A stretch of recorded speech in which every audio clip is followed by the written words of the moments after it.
মোৰ মাৰ দৰে কাৰো নহ'ব মোৰ মাৰ দৰে যদি প্ৰত্যেকগৰাকী পৃথিৱীৰ মাতৃ অভাৱী হ'লহেঁতেন মোৰ মাৰ দৰে কষ্ট কৰিলেহেঁতেন কিন্তু আমি নমস্কাৰ মই বিনুবুৰে মোৰ অন্য এটা ভিডিঅ'লৈ সকলোকে স্বাগতম জনাইছোঁ আৰু আজি বিশেষ অনুষ্ঠান ভাগিলৈ ওলাইছোঁ আৰু কিহৰ অনুষ্ঠান হ'ব এয়া আপোনালোকক দেখুৱাইছোঁ এইফালে বাইদেউ আৰু আমাৰ 60 বছৰীয়া আইতাহঁতক লৈ আজি মা অনুষ্ঠান পালন কৰা হৈছে আমাৰ বীৰ লাচিত বৰফুকন মহাবিদ্যালয় প্ৰাংগণত আৰু আইতা এগৰাকী আছে এইফালে আইতা আমাৰ গৰম নগৰৰ পৰা আমি লৈ গৈ আছোঁ আৰু এইগৰাকী আইতা ওলাইছেনে বলক এতিয়া গৈ থাকোঁ আৰু বিশেষ জেগাত গৈ পাই আপোনালোকক লগ পাই আছোঁ আৰু ভিডিঅ'টো যদিহে চাই ভাল পায় সকলোলৈকে চাব লাইক শ্বেয়াৰ ছাবস্ক্ৰাইব কৰি দিব আৰু একেবাৰে গৈ পাই জেগাত লগ পাই আছোঁ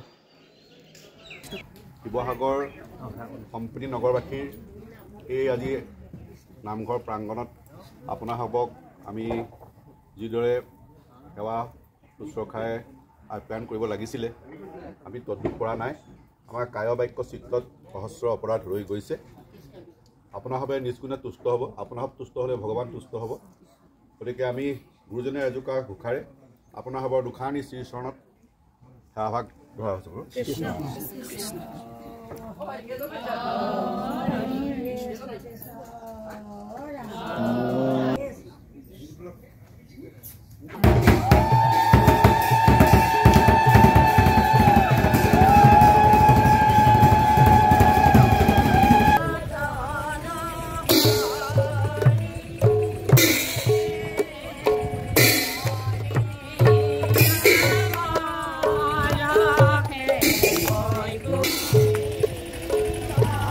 সম্প্ৰীতি নগৰ নামঘৰৰ পৰা এয়া গায়ন বায়নেৰে আমাৰ আই মাতৃসকলক আগবঢ়াই লৈ গৈ আছোঁ আমি লাচিত কলেজলৈ এয়া দেখুৱাবলৈ চেষ্টা কৰিছোঁ যিমানটো পাৰোঁ দেখুৱাই থাকিম আপোনালোকে চাই থাকিব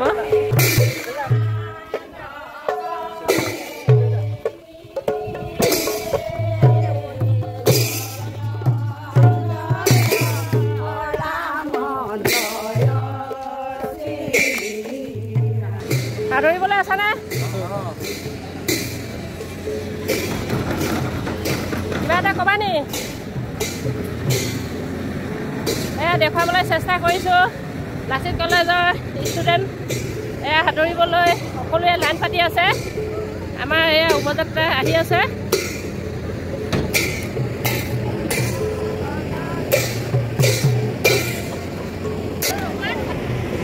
গৈ থাকক গৈ থাকক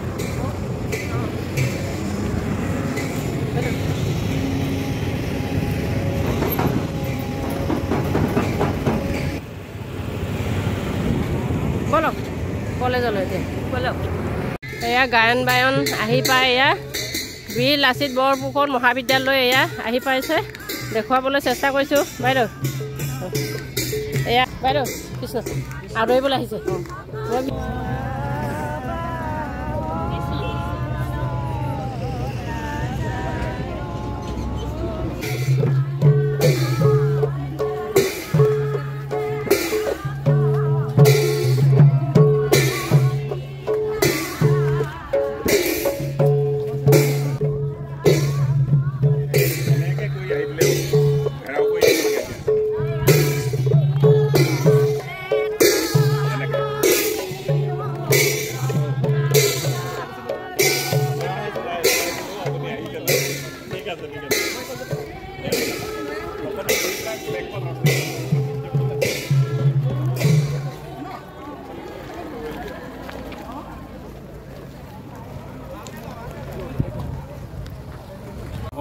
নামেৰে যেন আগুৱাই যাব পাৰোঁ গুৰুঘাট আৰম্ভ হ'ব বাইৰে আজি মা অনুষ্ঠানৰ আহ্বায়ক বৰদলৈদেৱ প্ৰমুখ্যা আজি আমন্ত্ৰিত কৰি অনা মাতৃসকল মোৰ সহকৰ্মীসকল আৰু মৰমৰ ছাত্ৰ ছাত্ৰীসকল সকলোলৈকে শ্ৰদ্ধা জনাই আমি আজি এই পবিত্ৰ মাংগলিক কৰ্মভাগ কৰিবলৈ আগবাঢ়িছোঁ আৰু আপোনালোকৰ সকলো ধৰণৰ সহায় সহযোগিতা কামনা কৰিছোঁ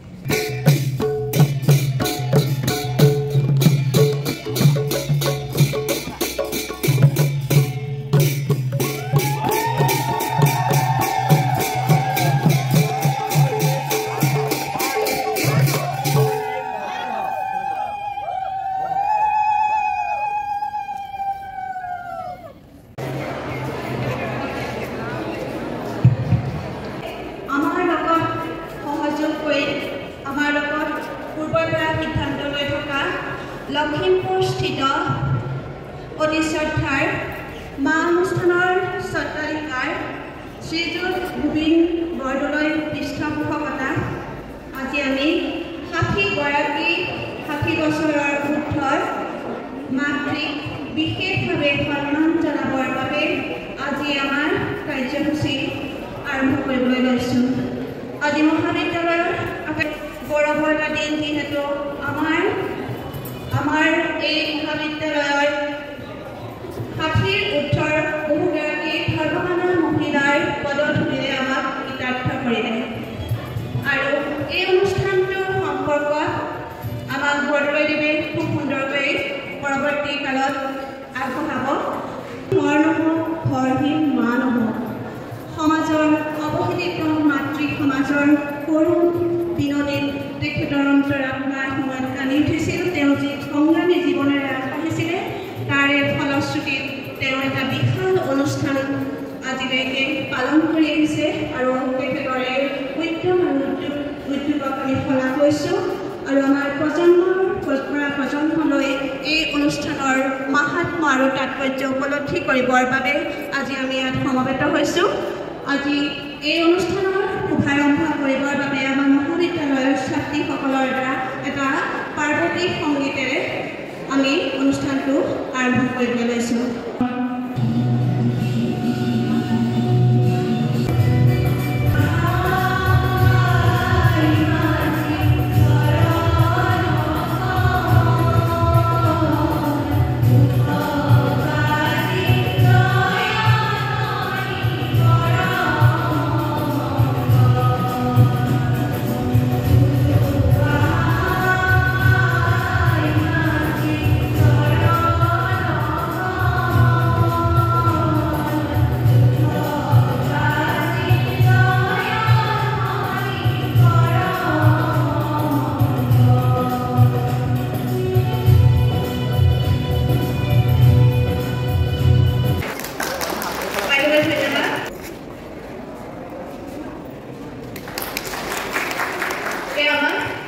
সন্মানীয় শ্ৰীযুত গোবিন্দ বৰদলৈয়ে আদৰণি জনাইছে। এয়া বংশা আৰু মীনা গগৈ বৰুৱা। ইয়াৰ পিছতে শ্ৰীযুত বৰুণ ভাৰতী আমাৰ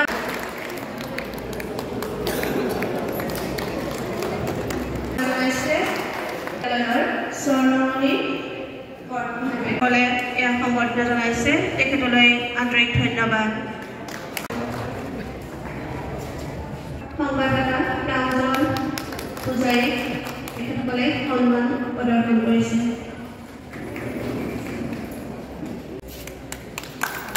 আন্তৰিক ধন্যবাদ জনাইছোঁ। সকলোলৈকে সেৱা জনাইছোঁ তথা সুপ্ৰভাত।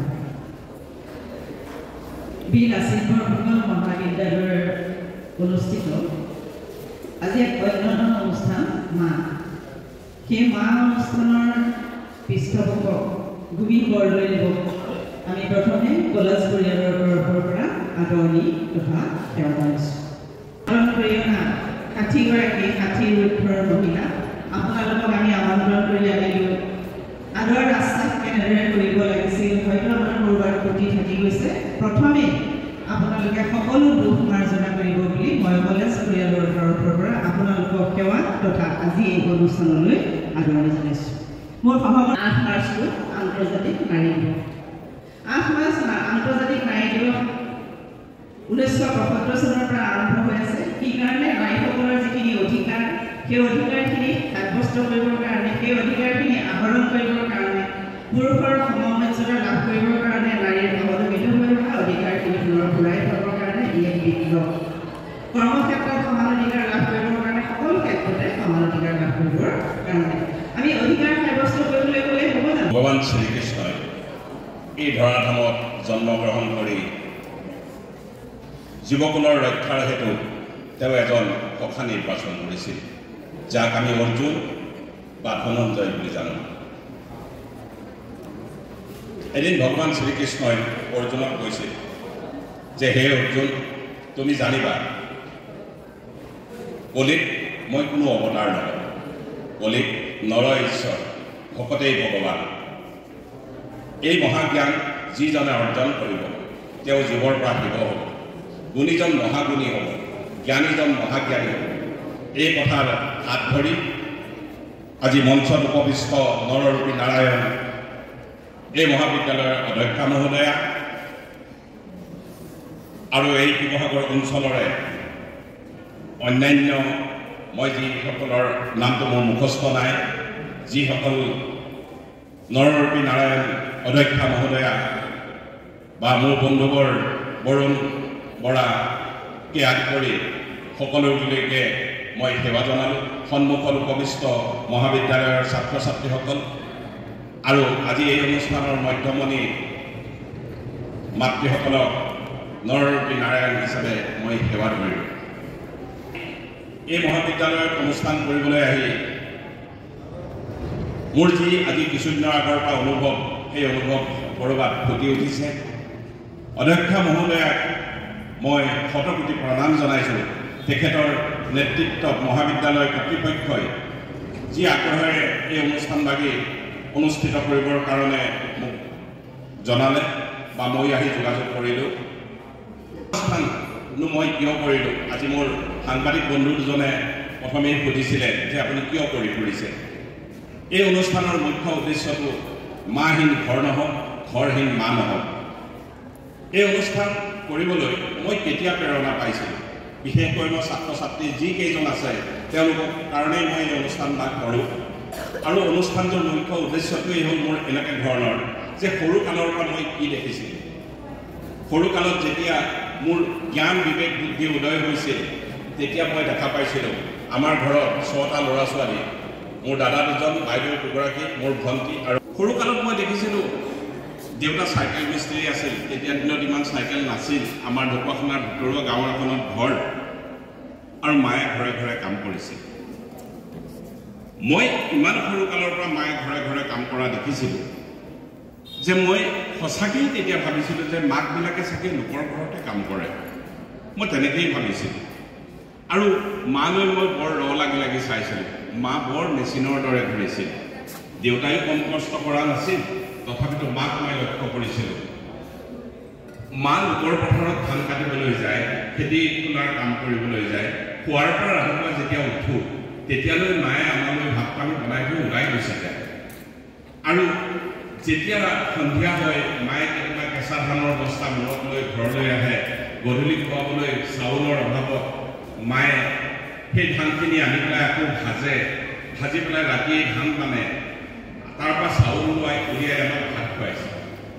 পৰিৱেশ এনেকুৱা আছিলে, আজিৰ যুগত কোনোবাই কয় যে বৰষুণ পৰে আমাৰ ঘৰত, কিন্তু আমাৰ বৰষুণ নপৰা ঠাই নাছিল। ইয়াত মই কমাই ক'ব পাৰিম, বঢ়াই ক'ব নোৱাৰিম। ভাষণ মই দিবলৈ অহা নাই, মোৰ অন্তৰৰ মই সঁচা কথাটোহে কৈছোঁ।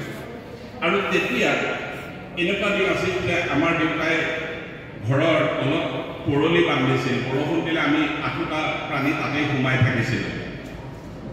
গৰমৰ দিনত আঁঠুৱাৰ অভাৱত মায়ে মজিয়াতে চাৰিওফালে 4টা খুটি পুতি দেউতাৰ ধুতিখন মেৰিয়াই দিয়ে আৰু ওপৰত চাদৰ কেইখন পেলাই দিয়ে। সেইটো হ'ল আঁঠুৱা।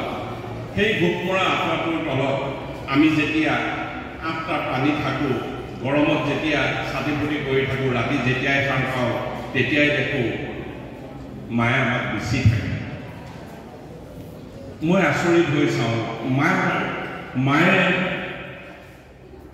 মায়ে জিৰণি কেতিয়া লয়?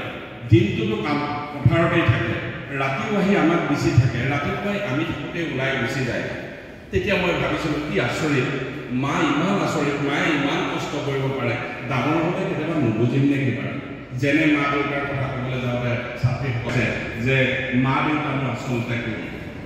আমি সকলোৱে মা দেউতাক বুজি পাওঁ, চিনি পাওঁ, নোপোৱা নহয়। কিন্তু ক্ৰমান্বয়ে কালৰ ভিতৰত যেন আমি মা দেউতাক পাহৰিবলৈ আৰম্ভ কৰিছোঁ। সেই ঢঙতেই ডাঙৰ হৈ যেতিয়া আহিছিলোঁ, মই মাক সহায় কৰিবলৈ চেষ্টা কৰিছিলোঁ। মই লক্ষ্য কৰিছিলোঁ মোৰ পঢ়াৰ প্ৰতি ইমান গুৰুত্ব নাছিল। মই লক্ষ্য কৰিছিলোঁ মা দেউতাক কেনেকৈ ধৰণে সহায় কৰিব পাৰোঁ। যেতিয়া লোকৰ ঘৰত কাম কৰিবলৈ যায়, মই মাৰ লগত খুব যাব বিচাৰোঁ, স্কুললৈ যাব নিবিচাৰোঁ। মায়ে নিজলৈ তেতিয়া সেইকাৰণে তোমালোকক অনুৰোধ কৰিছোঁ, সেইটোৱে বাৰ্তা দিব খোজোঁ। মোৰ মাৰ দৰে কাৰো নহ'ল। মোৰ মাৰ দৰে যদি প্ৰত্যেকগৰাকী পৃথিৱীৰ মাতৃ অভাৱী হ'লহেঁতেন, মোৰ মাৰ দৰে কষ্ট কৰিলেহেঁতেন। কিন্তু আমি ডাঙৰ হ'ল, ক'ৰবাত যেন নুবুজা হৈ যাওঁ। এই বুঢ়াটোৱে একো নাজানে, এই বুঢ়ীজনীয়ে একো নাজানে ক'বলৈ আৰম্ভ কৰোঁ। কিন্তু কেতিয়াও নকৰিম আৰু তোমালোকক অনুৰোধ জনাইছোঁ, মা দেউতাক বুজিবলৈ লোৱা। মা দেউতাৰ অবিহনে এইখন পৃথিৱীত সঁচা আৰু কোনো নাই। আমি যে কওঁ বুঢ়ীজনীয়ে একো নাজানে, বুঢ়াটোৱে একো নাজানে, মা দেউতাই সকলো জানেও নজনাৰ ভাও কৰে। কিজনী সন্তানে অন্তৰত দুখ পাব। জীৱনে বহুত মন মা দেউতাৰ নাই পৰা, গানেই দিয়া নাই। গতিকে এই পোৱাৰ প্ৰাচুৰ্যত প্ৰতি বুঢ়ী গৈ হিতাহিত যদি জ্ঞান হেৰুৱা, নোপোৱাৰ বেদনাই এদিন ইমান সুন্দৰ পাব, মচিব, চকুৰ পানী মচিবলৈ কাপোৰ কম পৰি যাব। গতিকে তেনেদিন যাতে আমি কোনেও আহ্বান নকৰোঁ। ল'ৰা হৈ আহিলোঁ, মই ডাঙৰ হৈ আহিলোঁ। দাদাহঁতৰ কথা মই নকওঁ, সিহঁতে কিমান লক্ষ্য কৰিছে নকৰিছে মই নাজানো। কিন্তু মোৰ খালি মা আৰু মা, দেউতা আৰু দেউতা এইটোতেই লাগি থাকোঁ। আৰু দেউতা জানো কম, দেউতা মানে কেৱল দেউতা। তোমালোকে মনত ৰাখিবা, কেইটামান এমুঠিমান ল'ৰা ছোৱালী পাইছোঁ তোমালোককেই কৈছোঁ, দেউতা মানে কেৱল দেউতা। দেউতাই গোটেই জীৱন তুলি যায়, কাহানি ঘূৰাই আপুনি বিচাৰে। তুমি কালিলৈ ডাঙৰ মানুহ হ'বা, ঘৰলৈ ঘূৰি আহিবাচোন বিহু। ঘূৰি যাওঁতে খুচনিৰ পৰা টকা এখন উলিয়াই দি ক'ব, আৰু যদিও উপায় পাতত কিবা এটা খাই যাবি। তুমি তোমালোক যাতে তেনে একোটা সন্তান হৈ উঠিব পাৰা, সেই আশাবোধত বান্ধি মই ঘূৰি ফুৰোঁ। আৰু এনেদৰে বান্ধি তুমি ছোৱালী, কালিলৈ তুমিও মাতৃ হ'বা। আজিৰ তুমি ল'ৰা, কালিলৈ তুমি দেউতাক হ'বা। আজি যিখিনি ঘটিবা, কালিলৈ তাৰে সফল পাবা। আঠিয়া কলৰ গছ কলৰ পুলি এটাৰ ৰুটো আমি জাহাজী কল বিচাৰিলে নাপাম। গতিকে এই কথাখিনি মনত ৰাখি আমি মা দেউতাক সদায় শুশ্ৰূষা কৰিব লাগে, এই মনোভাৱটো ল'ব লাগে। সংসাৰখন শুনিছ, ৰেডিঅ' শুনিছ নহয়, তেতিয়া ৰেডিঅ' আছিলে। মায়ে কৈছিলে, এতিয়াতো গম পাওঁ গুৱাহাটীত বোলে বৃদ্ধাশ্ৰম হৈছে, ল'ৰা ছোৱালীয়ে নাচায়, মাক বাপেকক নি তাত থয়। তই যি পাৰ 2-4টাক বুজাবি, যাতে মাক দেউতাকক অৱহেলা কৰি ৰাস্তাৰ কাষত বৃদ্ধাশ্ৰমত নেৰে। এই কথাখিনি মনত ৰাখি এইখিনিকে কবি। আৰু এনেকৈ কৰিবি যে এই মা নামৰ অনুষ্ঠান কৰিবলৈ গৈ তই যাতে কাহানিও কাৰোবাৰ 1 টকা সাহায্য, 1 টকা চান্দা নলওঁ। যি পাৰিবি নিজে কৰিবি। চান্দা সংস্কৃতি নুশুকাবি, তইতো কাম কৰিব নোৱাৰা হ'লিয়েই, টকাৰে হ'লে কেনেকৈ খুৱাই খুৱাব। কিন্তু মই তেতিয়া ভাবিছিলোঁ যে নহয়, মই কিবা এটা কৰিবই লাগিব। মই কিবা দুখন ল'ৰা ছোৱালী আছে, সকলোৱে পঢ়া শুনা কৰি আছে। শ্ৰদ্ধাই জ্ঞান দিয়ে, নম্ৰতাই মান দিয়ে, যোগ্যতাই স্থান দিয়ে। আৰু এটাই এটা যেতিয়া জীৱনত মিলে, তেতিয়া এনেদৰে সন্মান দিয়ে। প্ৰত্যেকেই যাতে একোগৰাকী আমি সন্মানীয় ব্যক্তি হ'ব পাৰোঁ, তাৰ কাৰণে তোমালোকে সদায় চেষ্টা ৰাখিবা। মাহীন ঘৰ নহওক, ঘৰহীন মা নহওক। মা নদী, মা সাগৰ, মা জগতৰ 4 ধাম, মোৰ মৃত পিতৃ মাতৃৰ আশীষ শিৰত লৈ সেৱা জনাইছোঁ। এক গাম্ভীৰ্যপূৰ্ণ মা অনুষ্ঠানৰ এই কাৰ্যসূচী অতিথি হিচাপে আমন্ত্ৰণ কৰি আমাক এই আসন দিয়াৰ বাবে সকলোৰে প্ৰতি আমি আন্তৰিক কৃতজ্ঞতা জ্ঞাপন কৰিছোঁ। সংবাদ সংগ্ৰহ কৰিবলৈ যোৱা কৰ্তব্য, মাতিলেও যাব লাগে, নামাতিলেও আচলতে যাব লাগে। কিন্তু তাৰ মাজতে কিছুমান অনুষ্ঠানে এনেদৰে মাতি আনি যেতিয়া বিশিষ্ট অতিথিৰ আসনত বহুৱাই দিয়ে, কৃতজ্ঞতাৰে দুআষাৰ কোৱাটো আমাৰ দায়িত্ব বুলি ভাবোঁ। বহু সময় নলওঁ। মোৰ এটা ব্যক্তিগত অনুভৱ হৈছে, আজি এই অনুষ্ঠানটোত আহি প্ৰায় সামাজিকভাৱে থকা 20 বছৰেই হ'ল। এই 20 বছৰ সমাজৰ বিভিন্ন ক্ষেত্ৰৰ সৈতে জড়িত হৈ আজি মোৰ অনুভৱ হৈছে, মই এজন মানুহ লগ পাইছোঁ। সেইগৰাকী হৈছে মা অনুষ্ঠানৰ জন্মদাতা সন্মানীয় গোবিন্দ বৰদলৈ ডাঙৰীয়া। আচলতে মই এজন ব্যৱসায়ীৰ লগতে তেখেতে এখন এৰোপ্লেনৰে তেওঁ এখন বিশাল ৰেষ্টুৰেণ্টৰ ব্যৱস্থা কৰিবলৈ গৈ আছে। উইংছ হাজৰিকা বুলিলে তেওঁ সকলোৱে পৰিচিত।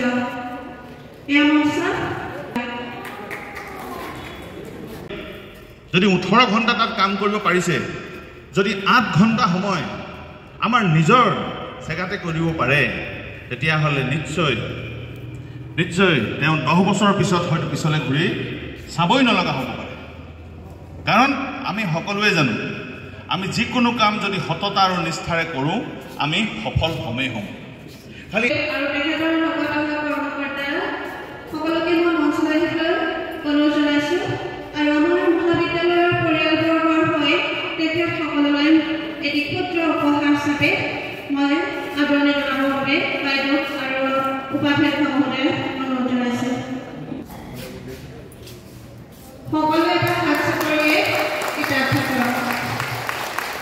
এতিয়া আমাৰ অসম সংগীত আৰম্ভ কৰিবলৈ লৈছোঁ।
দাদা অকণমান আকৌ লাষ্টত লৈছোঁ। অনুষ্ঠান ভাগি শেষ হোৱাৰ পিছত এইফালে আমি অনুমতি গ্ৰহণ কৰিছোঁ। আপোনালৈ বহুত বহুত ধন্যবাদ। বহুত ভাল পালোঁ আপুনি আহি যিমান কষ্ট কৰি আছে আপোনাক ধন্যবাদ নিদিনো আৰু ধন্যবাদ আপোনালৈ। আৰু ইমান ধুনীয়া অনুষ্ঠান ভাগিয়ে মই পাইছোঁ আজি। আপোনালৈ বহুত বহুত এই বাইদেউলৈ বহুত বহুত ধন্যবাদ। মহাবিদ্যালয়ৰ দক্ষ মহোদয়াৰ যিটো আগ্ৰহ তেখেতে আমি যিমানখিনি আমাক আপ্যায়ন কৰিছে এইটো বিৰল। মই আচলতে ইমান বছৰে মই নাই পোৱা বুলিয়ে ক'ব লাগিব। মই বহুত বহুত তেখেতক চিৰৰি দিওঁ। ধন্যবাদ বহুত বহুত। আৰু এইফালে ৰাইজ অকণমান খোৱাখিনি এনেকৈ দেখুৱাই দিছোঁ দেই বাইদেউ। অকণমান এইফালে ৰাইজক অকণমান কেমেৰাটো ঘূৰাই দিছোঁ। আমিও অকণমান অনুমতি খাইছোঁ আৰু ভিডিঅ'টো সামৰিছোঁ দেই। কৈ দিয়া সবেইটো খাইছোঁ দেই। আৰু বহুত বহুত ধন্যবাদ থাকিলে। ইমান ধুনীয়া অনুষ্ঠান পাইছোঁ ন। আপোনালোককে বহুত বহুত ধন্যবাদ, কিয়নো আপোনালোক ইয়ালৈ আহি অনুষ্ঠানটোৰ কৌষ্ঠৱ বৃদ্ধি কৰিলে। সকলোকে কৃতজ্ঞতা জনাইছোঁ দেই। ধন্যবাদ।